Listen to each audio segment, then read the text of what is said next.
So here, the usual two cohorts, myself and Daniel Paulson, and we're joined by Lucas Rockwood, and we're going to be talking all things breathing and see where this one goes. And yeah, this is going to be one for the nerds, and this is going to be one for the yoga instructors. And it's going to be an interesting conversation, Lucas. Just a little bit of background with you and how you got into breathing in terms of, I know you've been teaching yoga, but in terms of looking at breathing from a different dimension. Yeah. Thanks for having me here, Patrick. Great to reconnect after all these years. I got both your books up on my shelf here, so great to chat with you. I started practicing yoga in 2002 in New York City, and I went to yoga asana classes, which is still a big part of what I do, probably the majority of what I do. And right away in yoga classes, every single yoga teacher kept telling me to breathe slowly and breathe deeply. And you know, that sounds good. It's kind of like when you're trying to lose weight and they tell you to like exercise more and eat less, or when you're trying to save money and or trying to, you know, put together a retirement account and they say like, you know, spend less and earn more. It's like, oh, okay. Like, yes, that sounds good. But what the heck does that mean? And I really couldn't get any answers. And every single yoga teacher I talked to, I was in New York City at the time, every single teacher I talked to, every time I talked to them about the breath, they would be so adamant. Yes, yoga is breath. Without breath, there's no yoga. Breath is life. Prana is life. Prana is the most important thing. Breathing is the most important thing. It's like, great. Now tell me something. And that was as far as they could go. They couldn't tell me what deep meant. They couldn't tell me what slow meant. They would throw some practices at me, and every practice was meant to relieve stress and improve health and lengthen your life. I got hyperbolic pretty quickly, and I really just never lost my interest in it, because I definitely felt it viscerally. I knew that it was effective, but I really wanted to know more. In the same way, you know, like with food or like with other things, you want to understand on a deeper level. And unfortunately, it took me a really long time. Back then, in 2002, 2003, there wasn't published literature online. There wasn't, you know, medical journals. There wasn't access to, you know, your book wasn't out yet. So there wasn't all these great resources out there. And so it took quite a long time, but I was fortunate by 2003 to 2004, I got involved with a yoga teacher who was really obsessed with breath. And he had a teacher from India who had been teaching breath for a long time. And so even though I didn't learn the science of breathing till quite a bit later, at least I got really indoctrinated into some very specific methodologies. But it still felt like throwing things at the wall, as it just felt like, here's a practice. These are all mind-body integration. Okay, but like, why and for who? And it was all very opaque in the yoga world. Not sure if you're familiar with this, but a lot of the practices are kind of like behind the Wizard of Oz. You know, you need permission to get these secret practices, and your teacher is supposed to give them to you in the same way that, you know, your transcendental meditation teacher sort of gives you a secret mantra. It's all very secretive, and it sounds nice at first, but, you know, a couple of years into it, you kind of just think, hey, come on, can somebody just explain to me what we're doing here? Why do I have to wait years to get some 4-4 breathing practice? And little by little, I started to learn more. And not sure if you know this part of my story, but I actually got a lot deeper into breath by learning Buteyko. And I worked with a guy named Jack Vidgen, who has passed away, but he was in Manila. He was in Asia, and, yeah. And he really was a very, very simple, straightforward teacher. He didn't have much of an interest in yoga at all. And he really opened my eyes to a whole new world. And working with him, this is a long time ago, but working with him, he really helped me understand that there's this whole other world where yoga, or where breathing is not esoteric. It's not restricted. He was teaching teenagers mostly. And through my work with him, I started going a lot deeper and just sort of unpacking things.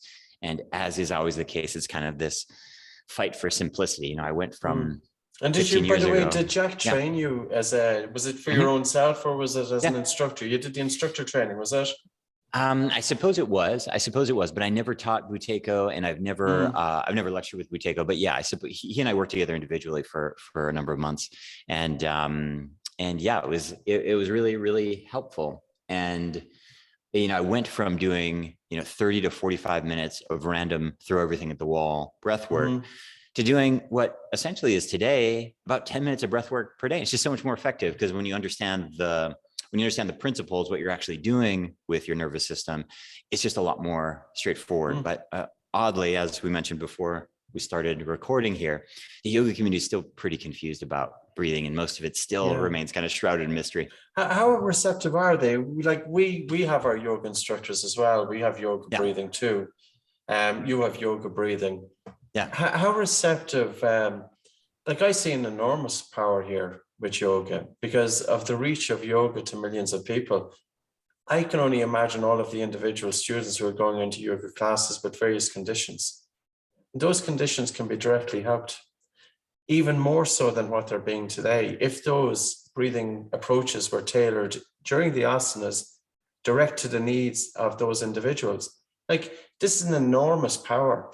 Maybe tradition has held it back. Maybe it's time. I don't know, and that's why Oxygen Advantage, we set it up that it was different to Buteyko. I still love Buteyko, but Oxygen Advantage was a technique not constrained by tradition so that it could evolve as time evolves, because it's all evolving and it's really time. The science is changing. There's new stuff coming out all the time. We learn more the more we work with individuals. And I suppose the more you learn is the more you work with individuals, because you learn hands-on by your mistakes and also by your successes. But I would love to, where do you see it's coming back. Sorry, Daniel, I'm cutting across you here, but how receptive do you feel yoga is at the moment? Is it kind of getting there? Is it a little bit? My experience has been that everyone has always been fascinated by the breath. There's just been really poor teaching for a long time, and there's no real good reason for it, except that the yoga community talks a good game in terms of lifestyle and meditation and food and all these things, but it's really not there. I'm 2 decades in now, and mostly it's poses, and poses are amazing, but without the breathing, I always say it's like remedial gymnastics. If you don't do the breathing, I like remedial gymnastics. That's fun, but I'm a middle-aged guy. Realistically, we're not going to get too far with that. But when you add in breathing, suddenly it becomes a really interesting practice, but it's just been something that's been lacking. And if you trace it back to kind of modern masters, whether it was Patabi Joyce or Iyengar or, Shivananda did a better job of it. Every Shivananda class had a Kapalabhati practice, had an alternate nostril practice. But again, it still wasn't really defined. Like, what the heck are we doing? What's the point? But at least it was integrated into the practice. But in about the last 10 years, since all the modern masters have passed away, the yoga community has really just splintered and gone all over the place. And with the performative nature of social media, there's been an overemphasis on posing, which, again, beautiful. I love it. It's interesting. But in terms of like actual mind-body health benefits, it's only really interesting when you start to incorporate breathing. And so there's been a real resurgence, but it's kind of come back around through meditation. And so, with the growth of apps like Headspace and Calm, and with a bunch of best-selling books like 10% Happier and these kinds of things, the interest in meditation just went through the roof. But unfortunately, the practice of meditation didn't catch up. And this is like the dirty little secret of the meditation industry. People don't actually meditate, not the people writing the books, not the people with the apps. And so it's the same with breathing, Lucas. I've seen every Tom, Dick, and Harry jumping onto the breathing wagon. Yeah. And I think it's interesting, in terms of the whole meditation shouldn't be just seen as just your breath awareness on the mat. It should be absolutely seen that whatever you go through life, that you have that stillness of the mind, and you are able to bring your attention fully into the present moment. But not everybody can do it.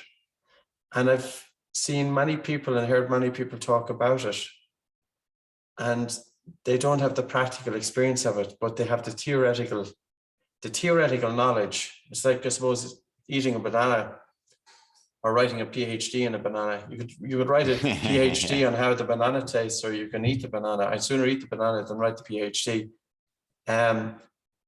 It's definitely getting out there. It is. Yeah, Daniel, your take in Sweden, yoga is pretty popular. And yeah, but I have a question for you, Lucas. It's actually similar. I was in New York City 2003, started yoga as well. It's all these, windows with people doing their positions out there. So I got dragged into it, and 100% women. It's no wonder you were. Yeah. That was also that's what. But I think I want to ask you that there are some positions that are really good for me, some that were bad. So you go in, it's not good or bad. It's somewhere in between, because some positions are not good. Same with breathing. Some were too excessive for me, but I knew, I guess, intuitively that they were good. Something was good. But so that's, I think, the problem. Some you feel good after, some you feel bad. So you can't make up what's going on. So I think it's the lack of clarity or specificity on what the movements can do, what the breathing for certain people. Like some people don't need up regulators, they need down regulators. I think that's what's lacking, the exact, if you have this condition, you do that. Yeah. So I don't know what your take is on that, as far as. Yeah, I could completely agree. So that, I mean, the biggest challenge, to loop back to what Patrick was saying earlier, there's a huge interest in breathing, but people still haven't really defined it. And so most people I meet in the yoga world, they're super excited about breathing. And I say, what are you doing? And all of them are doing controlled hyperventilation practices right before bed. And, if that works for you, okay. If you want to have a cup of coffee before bed, okay. But it's not what I would recommend. And I get into all this nerdy stuff, tracking sleep, and it doesn't work very well. It's not the best idea, but this is what I mean. Everybody I talk to is doing controlled hyperventilation practices because you feel something, you get tingles and you get buzzy, and they're doing that right before bed. And it just doesn't really make any sense. It's the same as, like, I don't know, having your biggest meal at midnight or something. You could do that, but probably not the best idea. So that's what I still find is still just a lot of confusion. There's just not really a lot of clarity in terms of what the heck we're doing it. Why are we doing it? What are we trying to do? Break world records? Or are we trying to balance our nervous system? And there really isn't a lot of people with clarity in between. And in terms of that hyperventilation, do some of the instructors who are doing that, do they feel that this is about oxygenating the body? I would say universally, everyone's talking about oxygen all the time. If you drop into any yoga class anywhere in the world, there's a 9 out of 10 chance that somebody's going to say, inhale that good oxygen, get rid of that bad carbon dioxide. You have no energy because you don't have enough oxygen. The misunderstanding of the basic biochemistry and physiology of breathing, it's so pervasive. I don't know if it will ever go. It's such, I just stop even correcting people because it's so far gone. But yes, the general idea is that we're all walking around with oxygen debt, and we just need to pump that thing in, and things will get fixed. And I also don't like to be the nerdy science guy who wants to rain on everybody's parade. If they're having fun with that, they can do that. But it's very much in the zeitgeist right now, is this idea that all of us are bad breathers, which means we have not enough oxygen. We're starving for oxygen, as if we were on the top of Mount Everest or something. And we need to pump that breath to get our oxygen levels up. So I'm the guy who pulls out the blood oximeter and shows people that that it's actually a CO2 game, not an oxygen game. But yeah, that's kind of the state of the nation at the moment. But I think that it makes sense when you do all these powerful breathing exercises, because you see it visually, you hear it, and you think that, well, you can't be the opposite. You can't just sit there and be very like a silent breathing, because then I'm not doing anything. So there's something nice about that, Daniel. You can be doing it and nobody knows. Yeah, of course. But it's very powerful. I think it's that. Give me 2 employees. Give me the extrovert that comes in and shouting all the good stuff and telling them either this, that, and the other, or give me the guy that sits in the corner who does everything. I'll go for the introvert any day of the week. Yeah, I think the subtlety is the key. And I agree with you, Daniel. Western society is looking for the extroverted technique, and the extroverted technique is big and bold. And partly that's what's the reason it's taken off. And I do agree with Lucas. There is a fundamental belief out there, but I think it can be very harmful. And there are individuals who will be intentionally breathing more air in the belief that more oxygen is getting delivered throughout the body, when the opposite is true. Yeah. And where is that putting the autonomic nervous system? It's going to be putting it into that increased sympathetic drive. Yeah. And people are already in increased sympathetic drive. There's enough stress out here that many of us, we don't need further stress. We actually need to be down regulating. We need to be dampening the stress response and improving the parasympathetic drive. And that can be done through the breath and also sleep. How many people are talking about nose breathing during sleep? I know when we started talking about it 23, 24 years ago, taping them out closed. Now it's starting to catch on. Yeah. And that also comes back to, because your everyday breathing is going to influence your sleep. You know, this is where, again, I see the power of yoga in terms of the yoga instructor being able to bring their students, if that student is coming in with asthma, anxiety, panic disorder, racing mind, high stress, poor concentration, that the instructor can bring that student through these and help them directly with their condition and improve their overall quality of life. I would love to see the day. Yeah, completely agree. What's your, Lucas, when you talk to people, what's your kind of 3 buzzwords? What is it that you try and convey? Because I think, for me personally, I think it's somewhat of a marketing issue, that if you get people in front of you and really talk to them and they get to experience certain things, they get it. But it's very difficult, I think, to convey it, and not be too square, so to speak. But maybe sure. It's what we're trying to do. Like, okay, if you need to slow down your breathing, or activate your parasympathetic nervous system, do this. Or if you need to upregulate, do simulate high altitude training, whatever. Yeah. What do you do? What is it that you're trying to do when you meet somebody? Yeah, same thing. So, I mean, I teach this very simple paradigm of water, whiskey, coffee, which is just a terminology that we came up just to help people understand that, you know, it's kind of like this idea. You walk into a bar, and what do they have behind the counter? They have some neutral beverages, you know, some waters, they have some caffeinated beverages, and they have some alcoholic beverages. If you lump breathing into those categories, it's really pretty effective, and it helps you understand how things work. And so that paradigm's been, it's really been the most effective thing. I started teaching breathing like 15 years ago, and I would teach these, 5-day intensives in Thailand. People would fly in. It was part of teacher training courses. And I'd be diagrams and charts and, breath retention, and people would be so pumped, and they'd never remember anything, and they'd never go on to teach anything. It was like some of my least effective teaching. And man, I was into it. I was really putting my heart into it.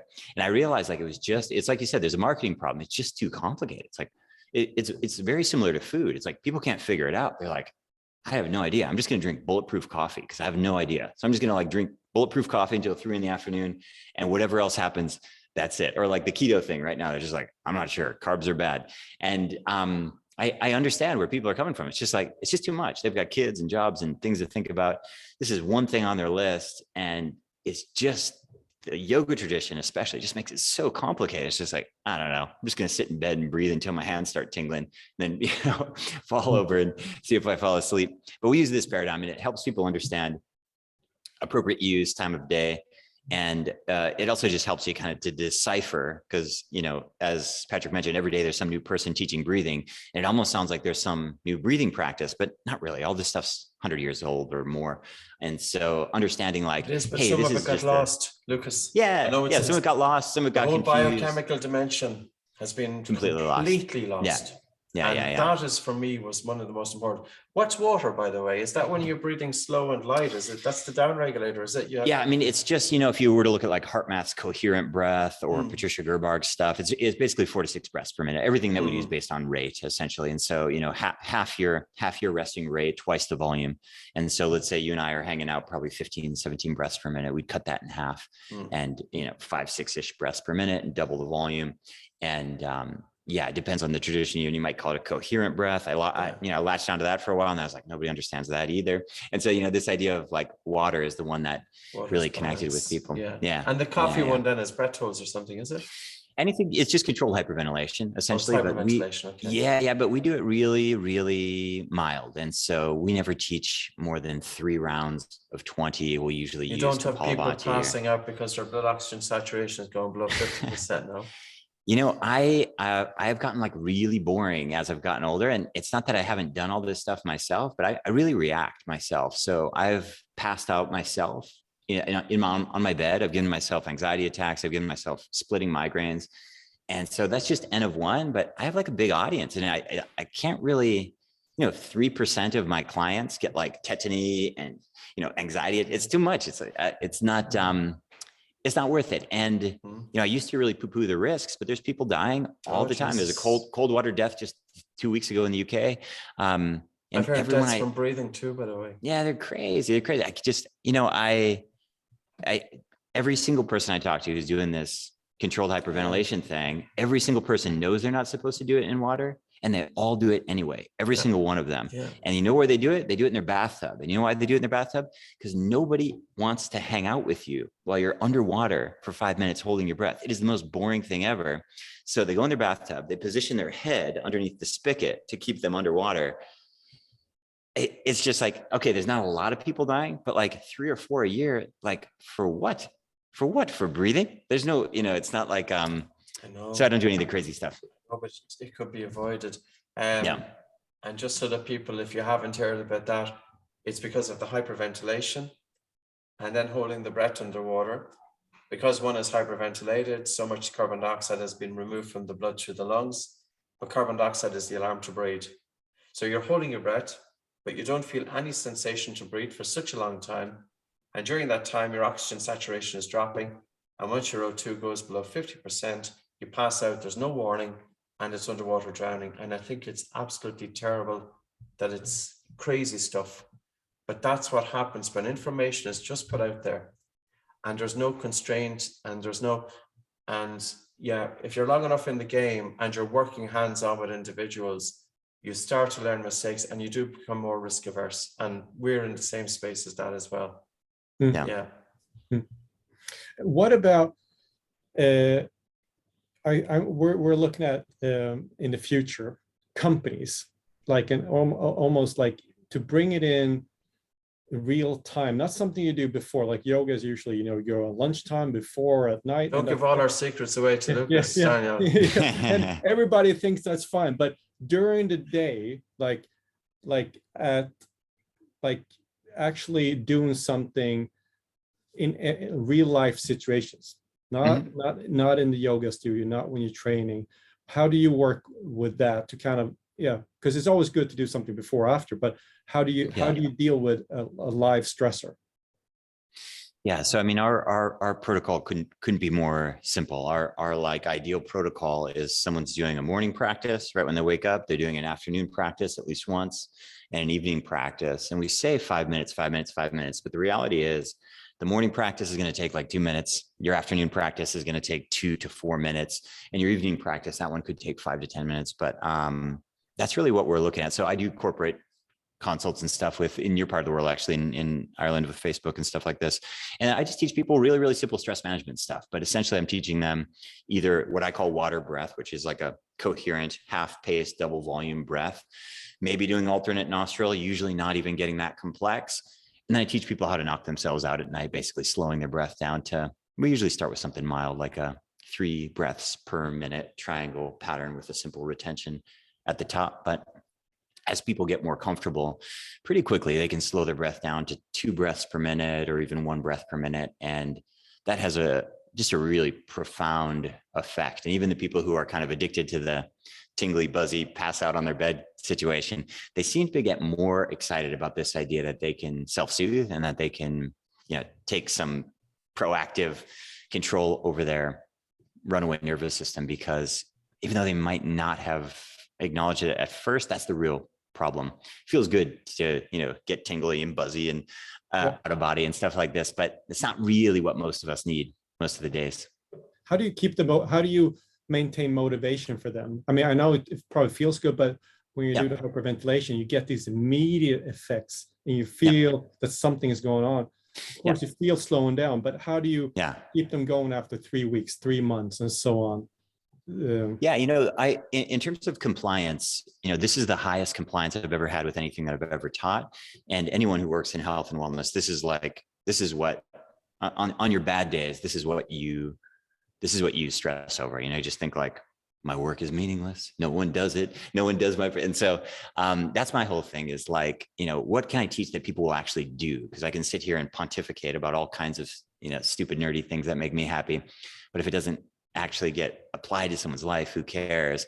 So we really come back to simplicity. And so the small time commitment makes a huge difference. Really just attaching it to very, very specific benefits. So at night, it's falling asleep. During the day, it's, managing stress before and after meals is usually a big one because people have digestive problems, and just having a midday energy balance, like a nervous system modulator during the day, and then in the morning waking up. But the whole reason I put so much effort into this right now is because the compliance is so high of everything I teach. I really struggle to get people to follow through.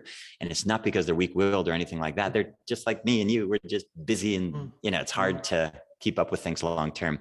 But doing less more often, we found really, really valuable. And so, that couple of minutes in the morning, couple of minutes in the afternoon, that evening practice. But if I'm being perfectly honest, Daniel, the one that people really follow through with is definitely our evening practices. Some of them we do supine, so we do them lying down in bed, and the compliance on that is definitely the highest. And I'm okay with that. If that's all I get from people, 5 minutes of breathing per day, it's a big deal. It adds up over time and it really compounds, and the sleep benefits. And Patrick was mentioning, the biggest breathing practice of your whole life is your sleep. So if you set that up right, that makes a big difference. So. And do you have measurement devices like the Oura Ring or Whoop strap or anything like that, also for motivation, but also to see progress? Because people are goal oriented. They want to, feel better and see the progress. You use any of that as well? Yeah. I've never been like a techie gizmo guy, but with all the quantified self stuff, I've always been really into it. So I used to have the old heart math one that went on your ear, had all this crazy stuff. And I kind of had a falling out with all the tech because I couldn't get anyone but myself interested. I'd bring students in, I'd like strap all this heart rate monitors, nobody cared. But I've really been excited. I've been wearing a Whoop band now for about a year, and really pretty substantial changes just in my self-awareness. And I don't have an Oura Ring. I ordered one, it never came, so I don't know, I kind of gave up on it, but I should get one and try it. But what I do find is that it's a very specific type of person who reacts to those numbers. And it's not as many people as I would have thought. For me, it's just like, it's like the best coach I could ever have. When I wake up and I've had, my heart rate variability is low and my breathing rate's elevated, I am thinking about that all day long. I'm going to bed earlier. I'm trying to fix my food, all of these things, but not everyone reacts that way. So I'm not sure. I think, I've given a couple of Whoop bands to some friends and family members, and, they were kind of about it. So I want to be more excited about it. And personally, I couldn't be more excited about it. But from a client perspective, I'm not really sure. I'm not really sure what the future is. I'm not sure. I hope it becomes to the point where people do nothing. Their phone just picks it up, and we have the data. So maybe as a coach, I could just say, hey, just message it to me. You don't even have to read it. We can take a look at what's going on. But at the moment, I still I think it's a little bit high friction for a lot of people. Yeah. But go ahead, Patrick. Is it because people have information overload at the moment? And it's just one more thing to be tracking. Yeah, it's pretty nerdy too. Yeah. So, just to understand your own respiratory rate, that takes some wrapping your head around. To understand your heart rate variability, the math behind that, it's just like really, and then, your number doesn't match with my number. How is that useful? It's really more of a rabbit hole than most people are willing to jump through. And so, and unfortunately, they're trying, Apple Watch is trying, and Aura's trying, and Whoop is trying, but it's still pretty nerdy health geek stuff. You kind of got to sit there and stare at it and think about, okay. And I think for most people, it's a bit much.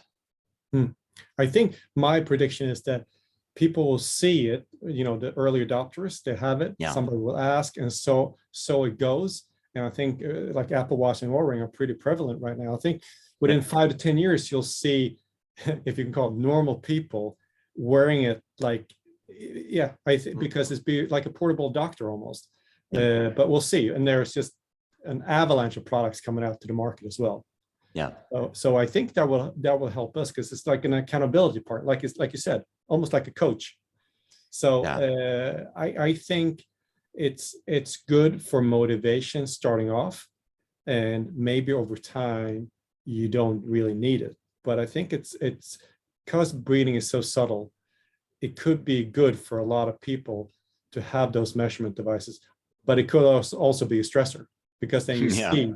So, but again, I think even it's better to deal with the problems than just kind of ignore them long run anyways. But there is a problem for some people, because they want to produce and have better sleep, and you can't really do that. You can't really try to get better sleep that way. So but I think the tech devices are here to stay, and really will for sure. improve. But what type of clients do you normally like? Are those from the yoga community or a mix of elite people, company people? Yeah, I mean, like, I would say our typical student is atypical. So like I just finished a class and we'll have people from, like today we had like probably 17 different countries, and our youngest person today was probably in their late 20s and the oldest was probably 74, 75, something like that.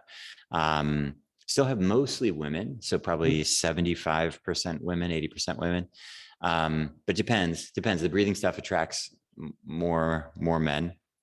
But people are from all over the place. I would say definitely not like your stereotypical yoga people. Some of them have a background in yoga, but mostly I would call them health seekers. So they're the people who want to live well and live long, not win awards or run off to an ashram. And so very often they're career professionals, family people who are trying to live their best life a long time. Yeah. And as far as how do you, I know you with yoga and movement, how do you kind of, because I mean, you can stack this with cold, heat, music, and other to make breathing a deeper experience. How do you work with, like, I would say yoga is one, but movement and breathing, how do you fuse them together? Yeah, so I'm a huge fan of cold shock therapy, heat shock therapy, but I don't teach any of that, and I don't integrate any of that into breath work.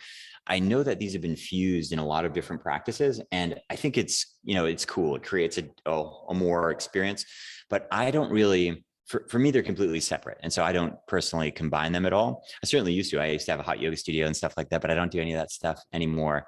And a huge fan. I mean, there's such great benefits to both heat and cold therapy, but I just don't, the combination of these things, I feel like, is where people start drowning themselves in their bathtubs. That's why I don't do these things. But in terms of movement, really we set up we start off our yoga classes with a very, very light stimulating practice, classic yoga practice called Kapalabhati, breathing breath of fire, very simple practice.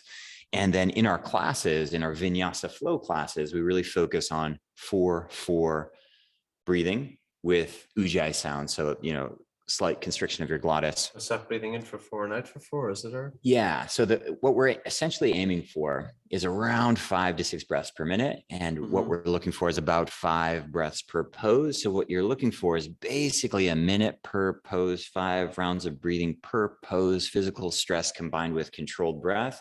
And that's where you get like a very, very unique and safe nervous system training experience.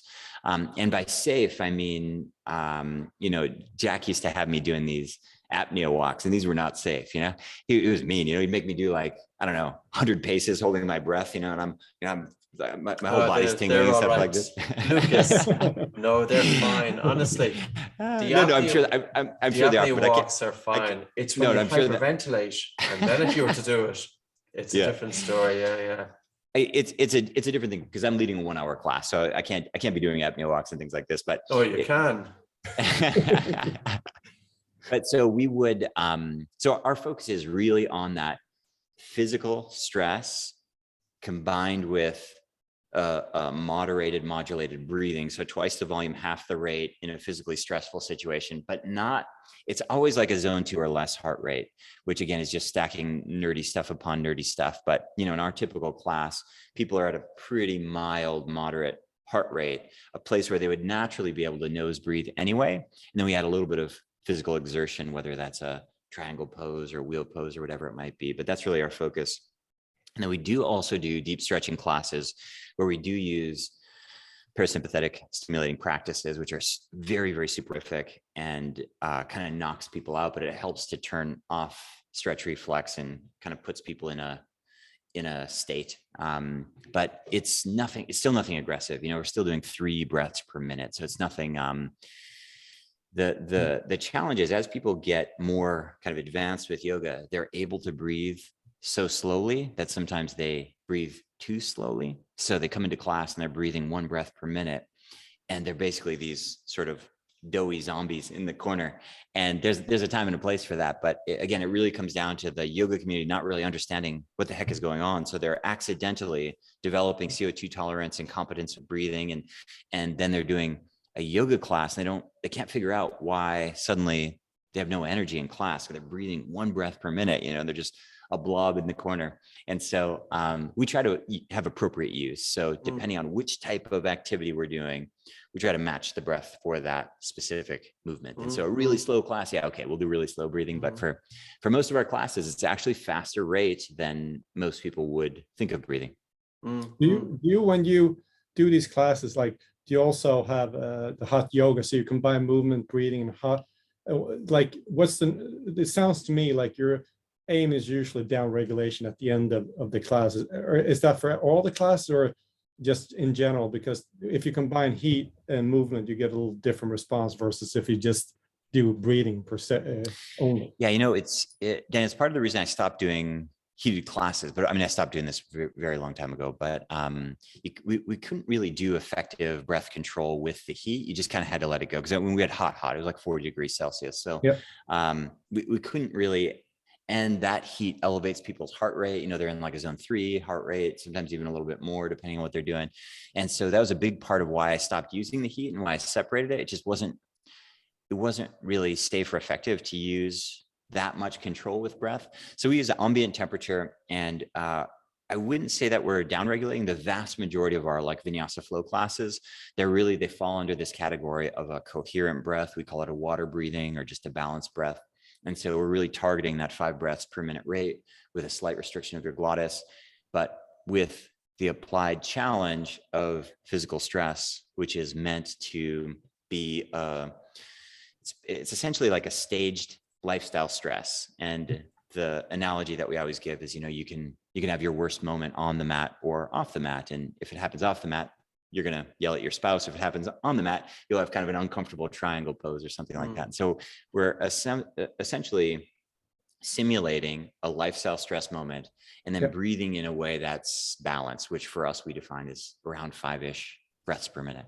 Can we go a little bit deeper into that? So in terms of using either breathing or poses, we use,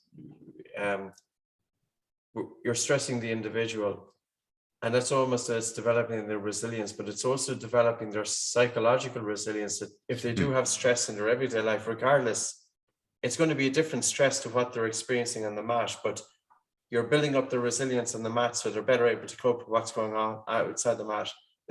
That's your take?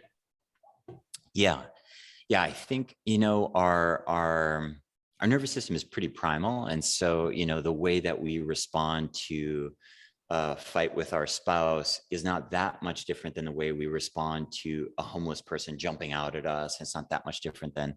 And so this simulated stressful situations, they work really well.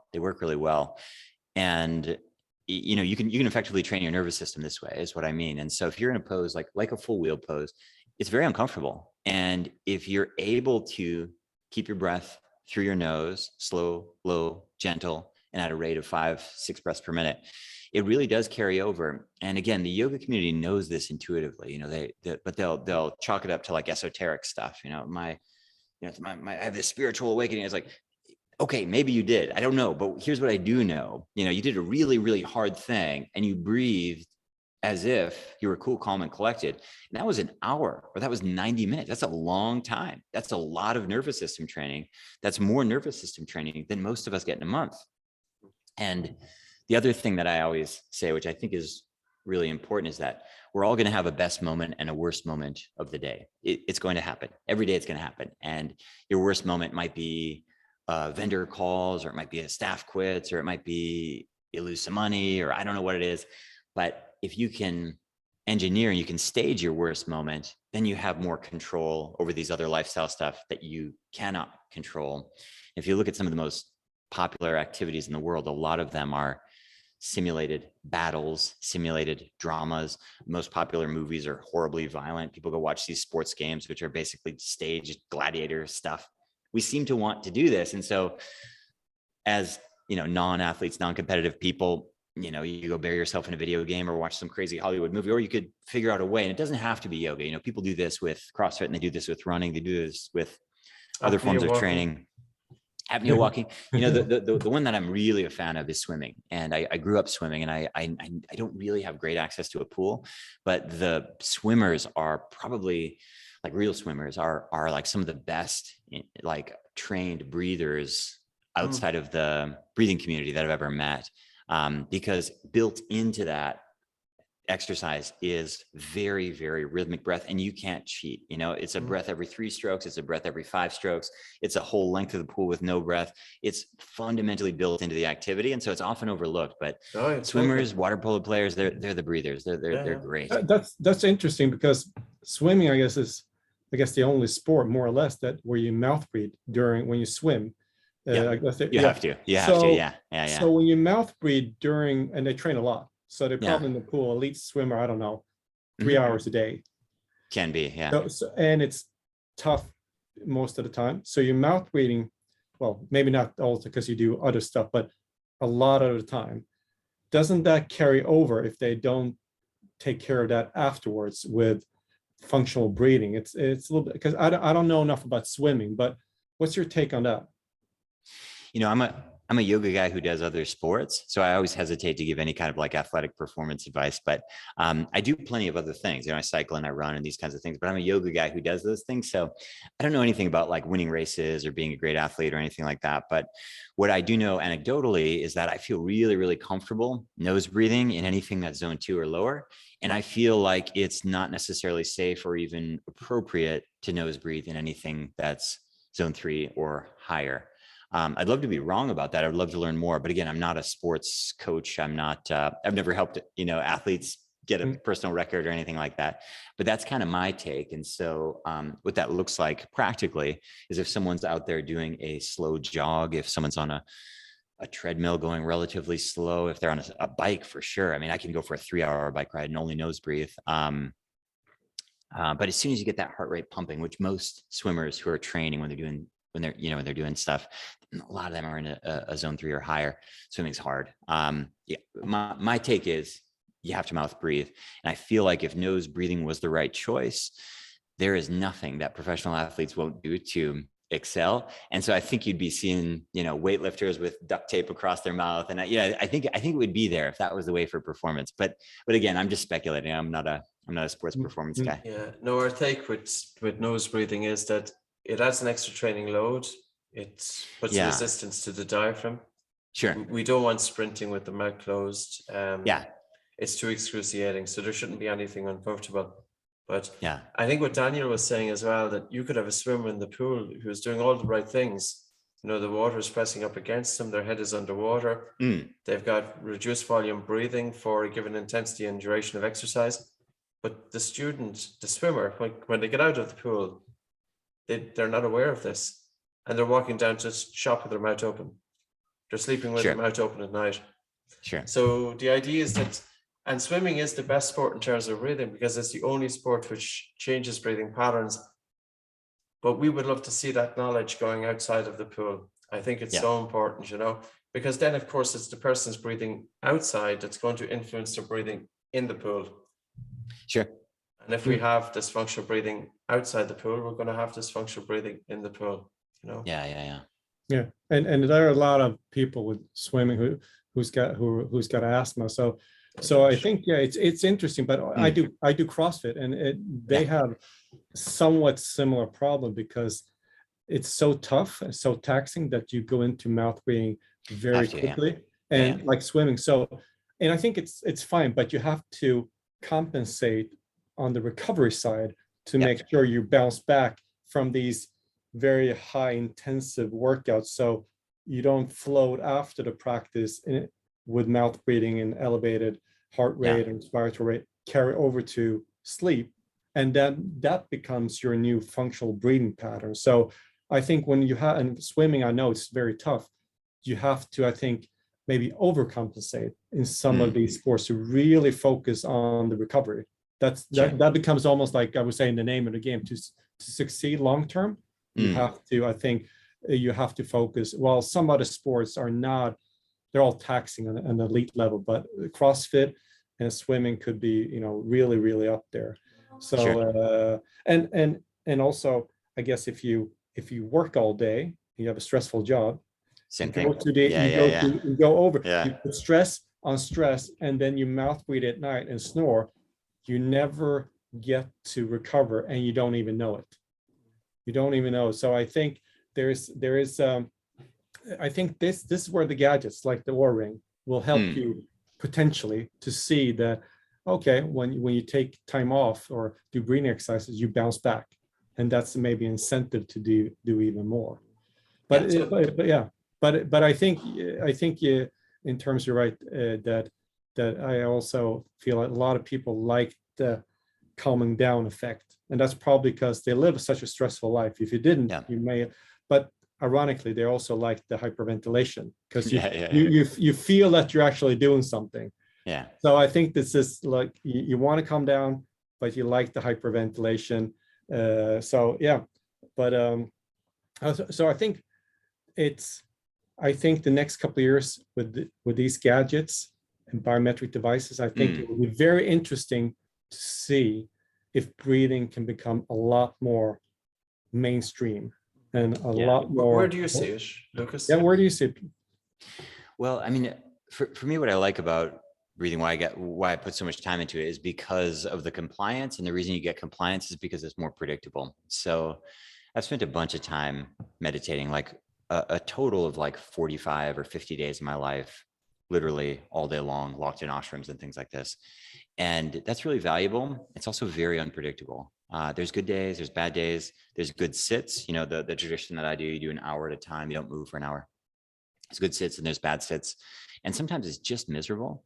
And I've done these in multiple different countries. And I've been in meditation centers where people spin out. I mean, really, like suicidal ideation, running away from the ashram. I mean, it's not all rainbows and unicorns. It really isn't.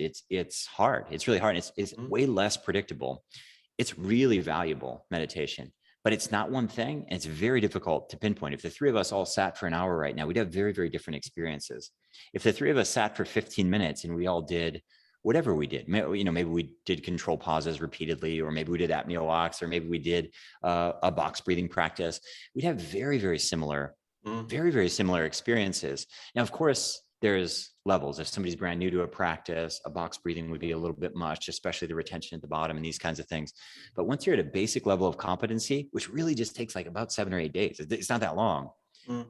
It's a very predictable result. And so I think Daniel's point is really right. If we're getting data from a device that's telling us, hey, your sleep is lousy, your HRV is low, your respiratory rate's elevated, you should do something about that. What are you going to do? Could you meditate? For sure. Would I choose that as an option?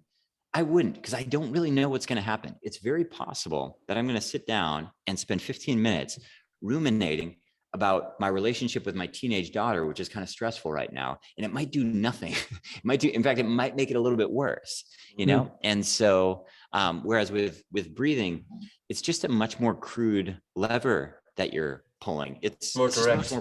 It's more direct. Yeah. Yeah. Yeah, I would totally agree with you. Very interesting. Yeah. I think maybe meditation is less for everybody, or is step 2. Like I completely agree that it could make things sometimes worse because you think you're not doing anything and you start thinking more, versus breathing will always have, most of the time, have some sort of impact. So yeah, I agree. It's very interesting. There's a future for breathing, and I would love to see breathing as being the foundation, and then for people to bring in awareness. Yeah. Because I think it's really, you know, in the yoga tradition, it's always presented this way. Breathing is always presented before any kind of mindfulness, any kind of meditation practice. And I think there's some intelligence to that. You know, it's one thing to say you're mindfully gardening, but are you really? Like, probably you're just like me. You're out there trying to do some gardening and you're mostly just thinking about head, trash, spinning, garbage. And that doesn't mean that trying to be mindful gardening is not a good practice, but probably on any given Thursday, we're not really up for that. We probably need a little bit more of a crude tool. And the evidence that I have of that is when I look around at people's behavior, they are grabbing crude tools all the time in the form of processed food, video games, binge watching Netflix, Haagen-Dazs. These are all nervous system modulators. It's not a big mystery why they're doing it. It makes you feel better. It self-soothes. It calms you down. And breathing can do the same. And it's as predictable. Sometimes it's even faster. So I have one final question, Lucas, for you. I think going back to how you get this more, mainstream is through school, kids. Sure. And also very, very important, but maybe more difficult because you have to keep it fun. Also have to keep it fun for adults. But yeah, I think that is how you kind of really change it. That's a game changer. But what's your take on that? And also, how would you do with kids? Because they're a little different. They don't look at it the same way we do. Yeah, so I break it down. I call kids 12 and under, and then young adults 13 and up. And my thing with young adults 13 and up is they can do everything adults can do. They're just going to be a little bit more difficult with attention and things like this. And so kids is a different challenge. And I don't have any amazing insight. I have a pile of kids at home, but I feel really confident with my own kids. I'm not super confident in other settings.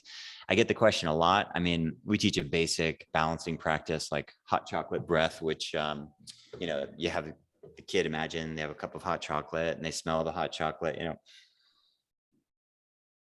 So we're doing a nasal inhale, and then we usually do a mouth exhale. And unfortunately, we can usually only get 3 rounds, but it's something, something. And, kids are a little less shy about using emotional management tools. At least that's been my experience. A young, I have a 3-year-old, he'll cry, I don't know how many times today, 15 times. And so, their emotions are a lot more out there. And so my experience has been up to a certain age, kids are pretty comfortable just being, I'm all wound up, let me do some breathing, whereas the teenagers might kind of pack it down and stuff it down. But aside from like hot chocolate breathing and things like that, I don't have any amazing insight with children, which is a shame. If there was somebody to do it, I have plenty of test cases, but I'm not sure. But I think you're right, because this is a practice, unlike meditation, unlike other stuff, which has all this loaded religious connotation. It's never going to get fully integrated into schools. Something like breathing is so secular and so science-based that it really should be integrated into schools, whether that's a pre-test prep concentration practice. It can be something as simple as 5 rounds of breathing can really, make a shift in terms of people's focus and nervous system state. I think that's just to finish off the bottom layer. If you're focused, your ability to learn math, English, or whatever increases. Sure. But if you're not focused, you're kind of knocking on a closed door. Yeah. So I think this needs to get in for health primarily, but also to learn more. So but you won't get it from people who didn't have the same, didn't go through school having breath work. So I think this will be the next generation. You have to bring into school, and they have to grow up and then bring it more into school. So I think it's for focus and health. So I think it's very, very important, but I think that will take a long time, to be honest. Another 20 years. Yeah. Yeah. Right. But thank you. We're conscious of your time, Lucas, here. So that was my final question, unless you have something more, Patrick. No, I think it's been a pleasure. Lucas, thanks very much for having the chat. Yeah, really great answers. There's a lot of commonalities there. I would agree with you. There's so much of a potential in getting breathing out there, and we're all part of this journey. So it's good. It's happening. It's slow, but there seems to be a momentum building. So that's really what it's about. And I think it's going to happen as long as people are authentic, and that people do put out breathing exercises and have an understanding of the physiology and the science and the basic information behind it, and not just putting out breathing exercises on the basis of something that they don't fully understand what's going on behind it. Then we've got a future, and it's there. Yeah. So it's been a pleasure. Thanks very much. So thank you so much, Lucas. Myself and Daniel, all the best. And I appreciate you having on. I appreciate your work. Your book is on our reading list for all of our courses, so a lot of our students really get a lot from your work, and I look forward to continuing to follow what you're up to. Great stuff. Which book is it, by the way? Well, people usually pick up Oxygen Advantage, but it's a more popular one. There's one, The Breathing Cure, now, because I was hoping I've got it over there, to put a little bit of the science and trying to move away what we were talking about. That breathing is seen too left of field, but show that it's got that foundation, So it's great stuff. And many thanks. So we'll close it at that. Take Thanks, care, guys. guys. Take Bye. care. Bye-bye. See ya.